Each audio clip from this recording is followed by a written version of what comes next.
The English were once called a nation of shopkeepers, but today that mantle has fallen on India. It's truly a nation not just of shopkeepers, but of entrepreneurs of every kind, and perhaps call centers too. It's partly because India is now a huge country of 1.1 billion people, the world's largest democracy, and set with China within the next 50 years to become one of the world's 2 wealthiest nations. Yet more than 300 million people in India live on less than $1 a day, with 500 million others earning less than $2. About half the female population are illiterate, and its level of HIV infection is the 2nd largest in the world. It is a country of extraordinary contrasts and conundrums, and there are some important unanswered questions. For instance, how is it, with all its newfound riches, India's gap between rich and poor appears to widen every day? How is it that a system of thought nearly 3,000 years old continues its stranglehold of poverty and apartheid-like persecution over India's 700 million lower castes, and of those, the 250 million Dalits in particular? Well, it's changing. India's new beginnings are of course reflected in its extraordinary industrial growth rates, like the $9 billion Tata Group, India's major player, with 80 major companies and operations in every international market, with a portfolio of car manufacturing, tea, software, energy, and hospitality. That's one side of India's story, the one understandably its government celebrates. But is there a new deal for the poor, the hungry, and the homeless? The ones who knock on car windows at the traffic lights in Hyderabad or Mumbai, or those who sit hopeless and helpless at the wayside and have no other choice but to beg for a few rupees to keep themselves alive. Despite India's endemic poverty and all the problems of caste and the system of social engineering it represents, in the new India there is evidence of new beginnings, even for the poorest of the poor. As Singh has bravely said, untouchability is a disgrace in the modern world, a blot on humanity. Nonetheless, in the 60 years since independence, India's leaders have failed to address this genuinely disgraceful situation. Yet recently, an Indian NGO known as OMCC, the Operation Mercy Charitable Company, has begun a program of education, training and empowerment for the very poor, which heralds hope and opportunity for India's Dalits.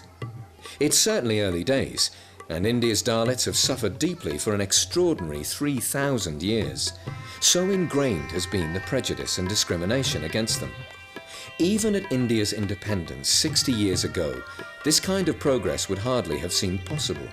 Yet with a rising international awareness of Dalit human rights, there is undoubtedly a new beginning. The big question is, will it take hold across the nation? And will it last?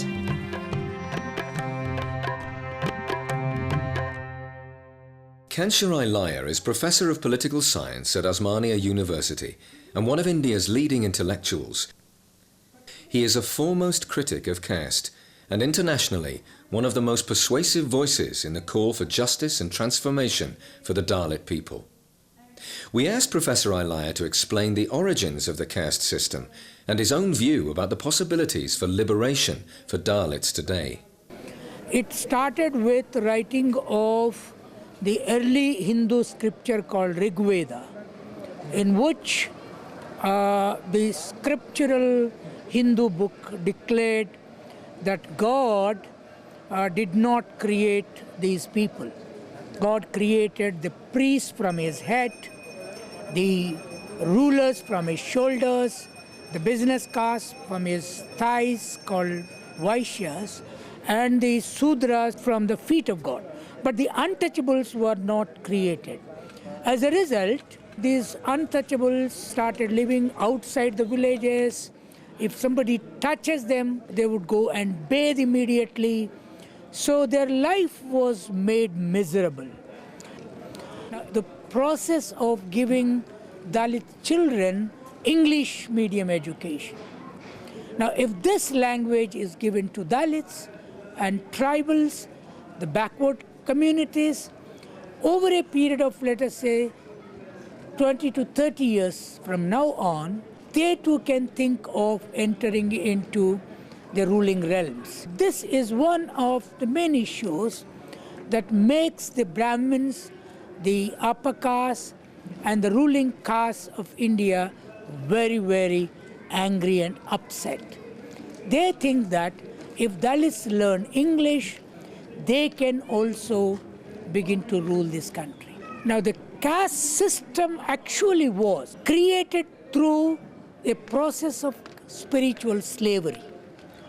They said God created you to serve the upper caste, to remain the slaves of the Brahmins, the Banyas, and the upper caste. Now, the spiritual liberation is the one which believes that God created all human beings equal. You will have the right to change in this life and in the life hereafter. Now, this message is shaking the Hindu communities. This message is going to change the very spiritual life of people in this country. Now, therefore, the Hindu fundamentalists are angry with this. Therefore, the attacks are taking place all over India. But nonetheless, the message is out. English education schools are spreading across the country. You know, this country needs a spiritual liberation because for thousands of years, Dalits, the tribals, the backwards, were not allowed to read and write. They were not allowed to be equal with one another. So all kinds of spiritual barriers were set between people. Now those spiritual barriers are being broken through the means of English medium education, equal education for all. And this makes a Dalit a global citizen. This makes the tribal a global citizen. This makes OBC a global citizen. The value of English to Dalit emancipation was recognized as far back as the 15th century. Yet for centuries, Dalit educational opportunities were extremely limited, most being denied any kind of education. Yet for those who have received such help, its value has been outstanding. And today, as we've already seen, English medium education is beginning to have a transformatory effect, now in significant numbers, upon young Dalit people. My name is Albert Lyle. I'm the National Director for Operation Mercy India. And Operation Mercy India is also known as OMCC. We run Dalit education centers across the country and various other economic development initiatives, health initiatives, and advocacy work. Well, the more importantly, I'm very glad because I am the emancipated Dalit. I want to tell you my story, how this emancipation took in my own family. 80 years back, my father was a poor, unfortunate Dalit boy living in one of the poor villages of this country. 80 years back, missionaries from Mennonite Brethren Church from Canada happened to come to my village, and they looked at my father. They took him from that village and they put him in their own boarding school and given him the proper education. I know that resulted in complete change in my family. Today, we are altogether different. I have 4 sisters and 1 brother. All of us in the family are highly educated and we have good jobs and our social status is improved. This is what a small kindness that was shown by the missionaries had a great impact in my family. This is one of the reasons why I'm a strong proponent of Dalit education centers.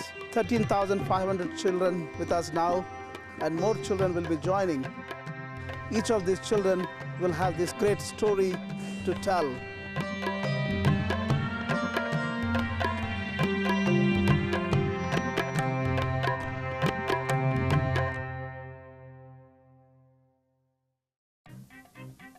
There seems little doubt about the value of education upon the Dalit community. And in years to come, the returns on this overdue people investment will become powerfully evident.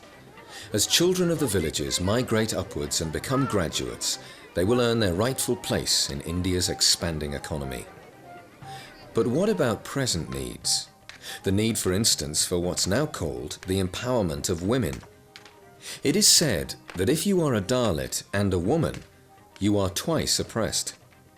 Yet a landmark initiative known as the Lydia Project is drawing women away from their slavery and serfdom and giving them skills, self-respect, and a previously unheard of ability to earn money for themselves and for their families. It's early days, but the initiative is already bearing fruit. When I came to India 3 years ago, I really didn't know what I was going to do. But when I came, I started working for this company, Lydia, which is part of OMCC, and it is for the cause of women. We work with illiterate, uneducated, less educated, or just really struggling women. We train them in all kinds of skills for tailoring, sewing, embroidery, anything that will give them a way to make an income for themselves and for their families. So right now what we're doing is we're developing businesses and products and items for the women to create, to make, and to sell for income for themselves and to support the projects and all the vocational schools that we're opening in India right now. There's many different things we're trying to do. We are experimenting all the time and exploring different ways to help this program develop and for the women to really find a place in it to do their own thing. So now we're going to go inside and meet the women.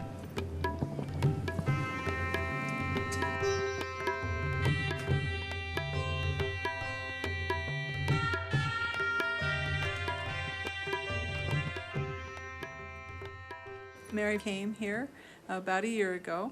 She had a baby a few months ago. Now she's back so that she can have an income to take care of her baby. This is Meena. She's one of the ladies that's been working with us for almost 2 years now.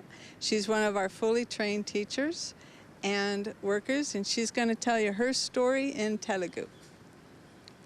నా పేరు మీనా. నేను 15 ఇయర్స్లో ఉన్నప్పుడు వచ్చాను. మా mummy daddy వాళ్ళు నేను చేసుకుంటే పెళ్లి చేసుకోలేకపోతే ఫ్యాషన్ డిజైనింగ్ కోర్స్ చేయాలి అని అన్నారు. నాకు ఫ్యాషన్ డిజైనింగ్ నేర్చుకోవాలని ఉంది. ఇక్కడ స్టిచ్చింగ్ అన్ని చేస్తూ చదువుకోవాలని ఉంది. నాకు ఇక్కడ ఉండాలంటే ఇష్టం.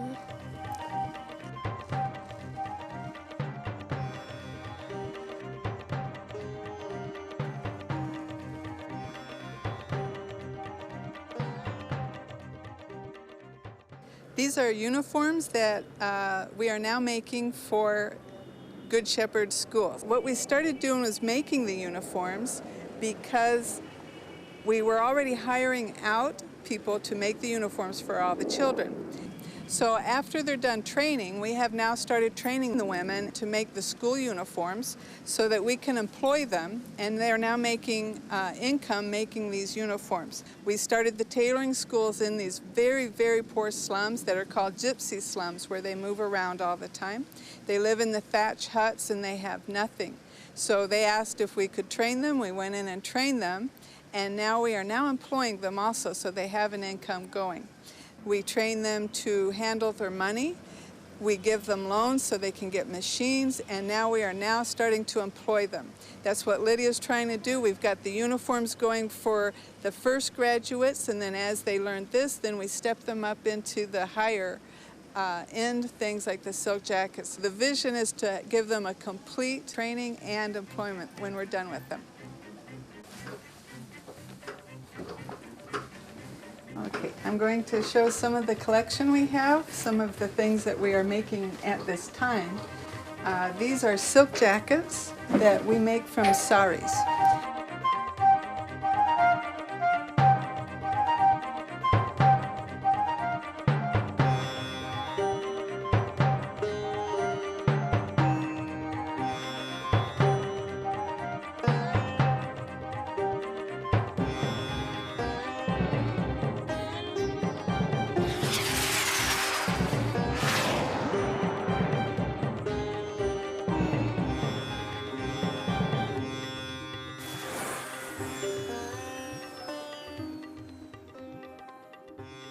Now the women that we hire outside of here, we help them buy machines. We give them loans with like a 1% interest rate. They pay back to Lydia so that we can again loan out to other women to buy machines, and we buy them the normal treadle machines with a motor, so if they have electricity they can use it, but if they don't then they can still sew at home. For most people, the sound of the dentist's drill is none too pleasant, but for 250 million Dalits, it's a luxury they've rarely experienced. Not that is, until the OMCC stepped in. Their approach to the emancipation of the Dalit population has meant a revolution not only in education, but in medical care, including dental surgery. OMCC clinics are seen as an essential part of the whole life provision, which comes with the planting of schools and empowerment in each Dalit community. This is the entrance of the Good Shepherd Clinic. This is a primary care clinic, and we offer primary care facilities, namely we see expectant mothers and we see small children. We also offer minor surgery facilities. We have a surgeon that visits us once a week. We also have dental services. If you're not aware, the dental care is actually a luxury to all people living below poverty line, and we are able to offer that to our patients. We also treat minor ailments, people with back pain, cough and cold, diarrhea. That's also offered at our clinic.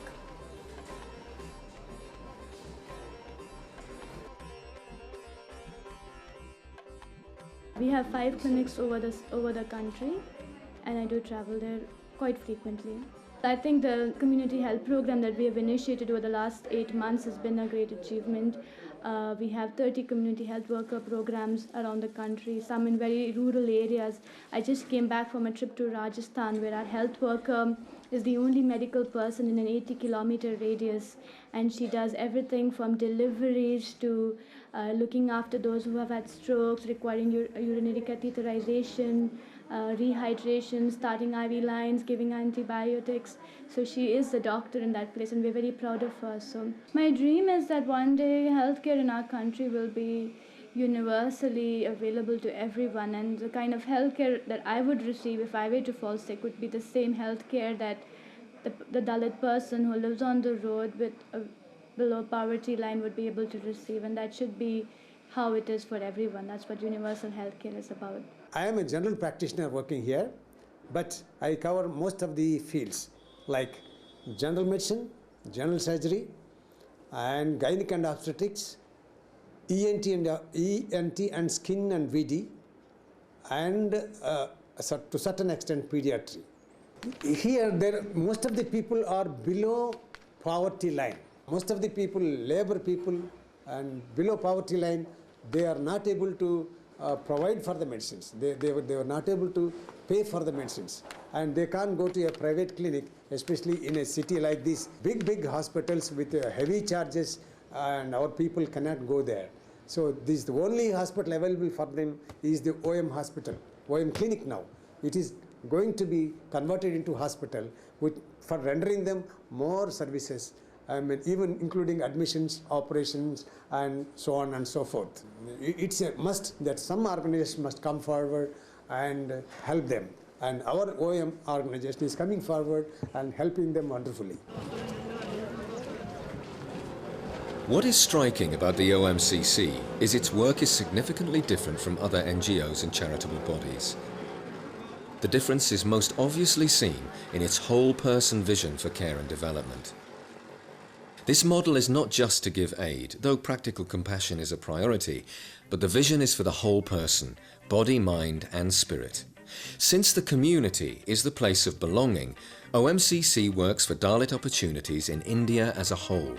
According to OMCC thinking, justice and human rights are just as important as other priorities like food for the hungry, medicine for the sick, education and skills, clean water and sanitation, and questions of life and death and what lies beyond.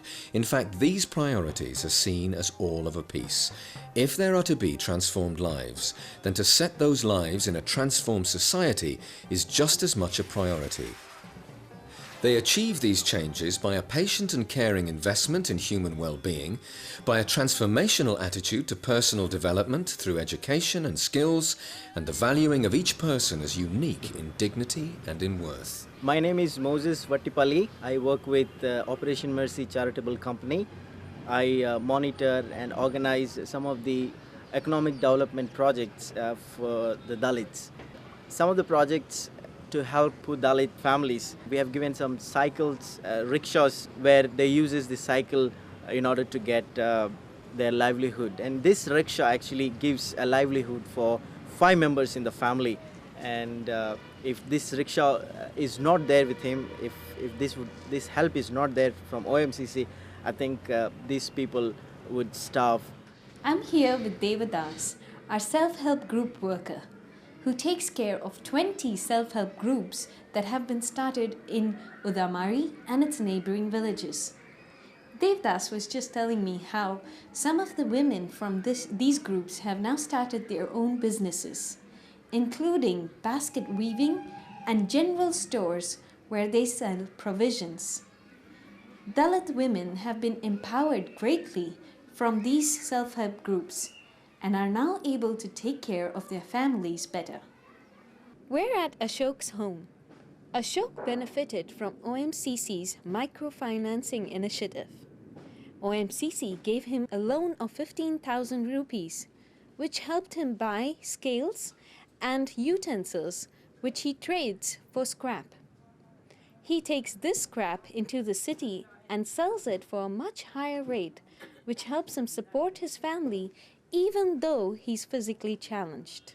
Ashok is very grateful to the OMCC and its microfinancing initiative. This computer center is a novelty in the Utamari village and its neighboring villages. It's training young adults in basic computer skills so they can find better jobs. You will not imagine the opportunities of economic empowerment that have opened for the nearly 200 graduates from this center. Some have even found jobs at the cashier counter in a chain of supermarkets in the city.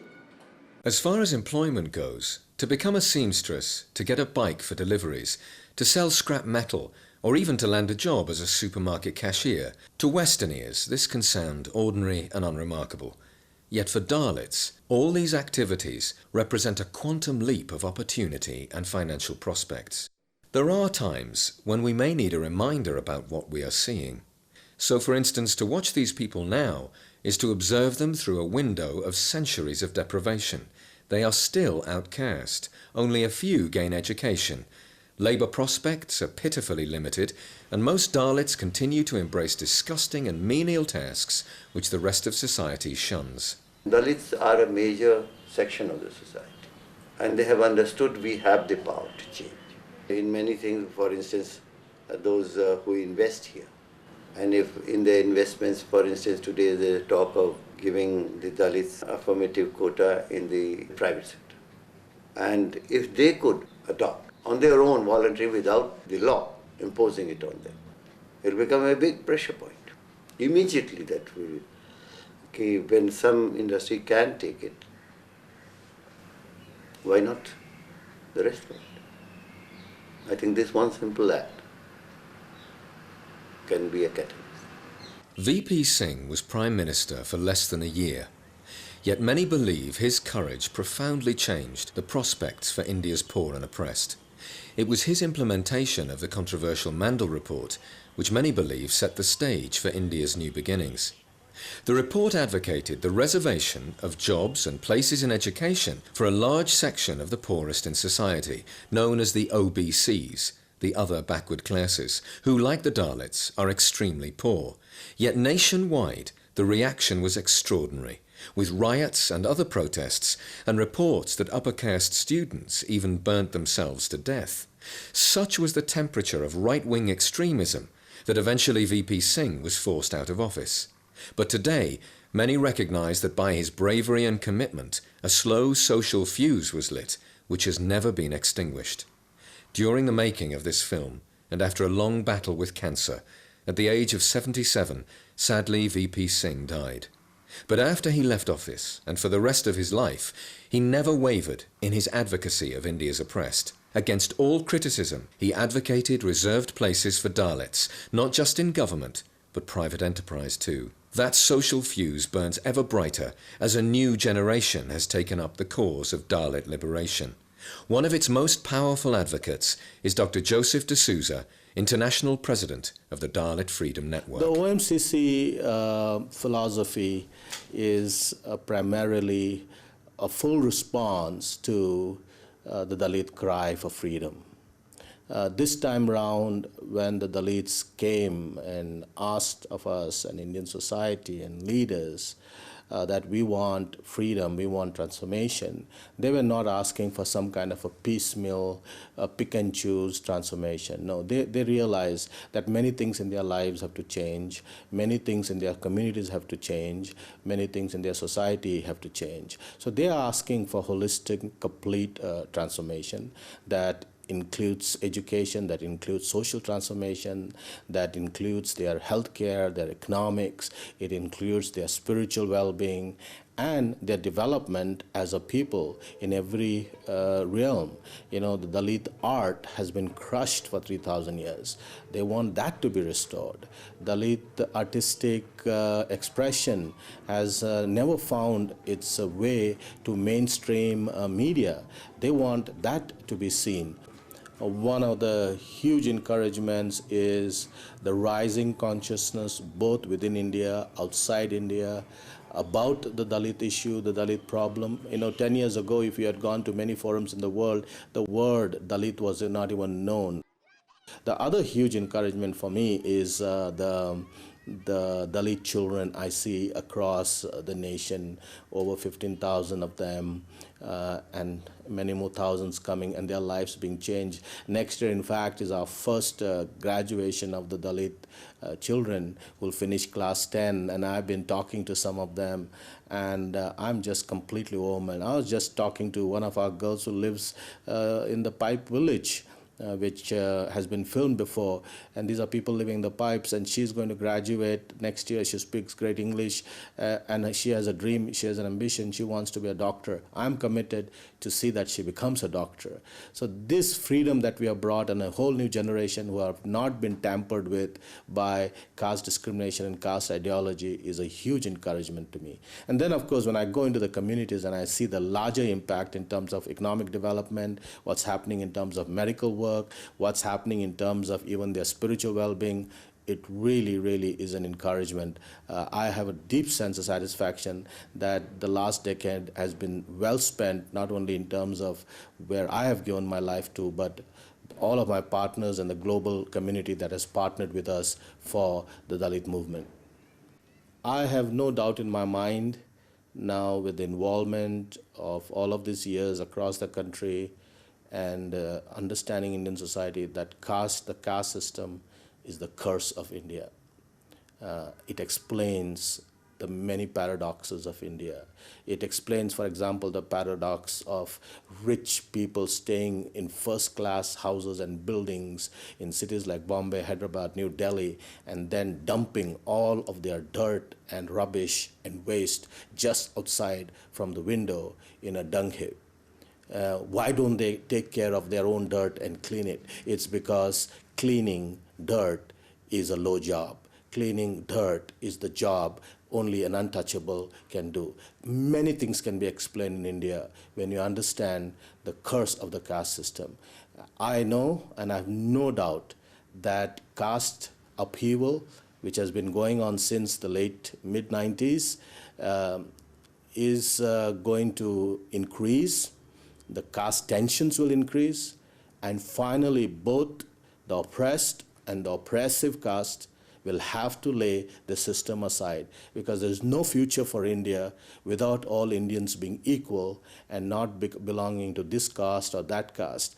You know, upper caste students struggle when they find out that the Supreme Court itself has now passed a ruling that in the institutes of higher learning, the backward caste have to be given reserved seats. The upper caste students cannot understand why the Supreme Court is doing this. The Supreme Court is doing this because India is an unequal civil society, and they're upset because they're not getting the seats, because there are not enough seats. Then they see seats are being given to the backward and Dalit caste, and they think it's unfair. Well, the caste system itself is unfair. And these upper caste students are now beginning to ask, why have we not been told? Urban India has been protected from dealing with the reality of this thing. Indians overseas, who largely are upper caste, educated Indians who have gone overseas, they have been protected from this reality. And to answer the question, will caste discrimination and caste system itself will be consigned to the dung heap of history? I believe it will, yes. There's no future otherwise.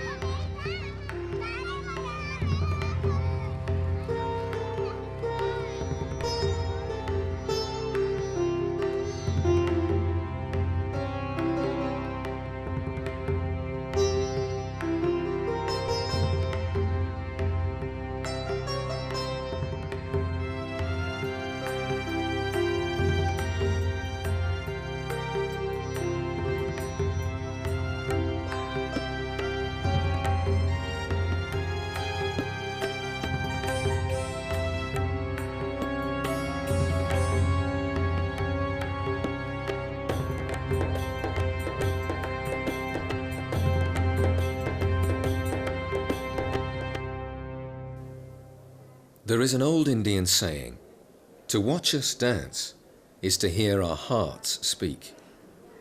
These boys performing a modern Dalit dance come from the same villages and slums already seen in this film. Lifted up from hopelessness and poverty, all of them have received support and education through the OMCC. They, like many of the others that we've met, have a new energy of hope and opportunity, for centuries denied them as the most despised in Indian society. So though relatively small scale, these are significant new beginnings. As for the future, to bring the Dalits lasting freedom is one of the most difficult and urgent tasks facing not only India, but the whole international community. Our world must listen to the Dalit cry for freedom. Watch them dance, to hear their hearts speak.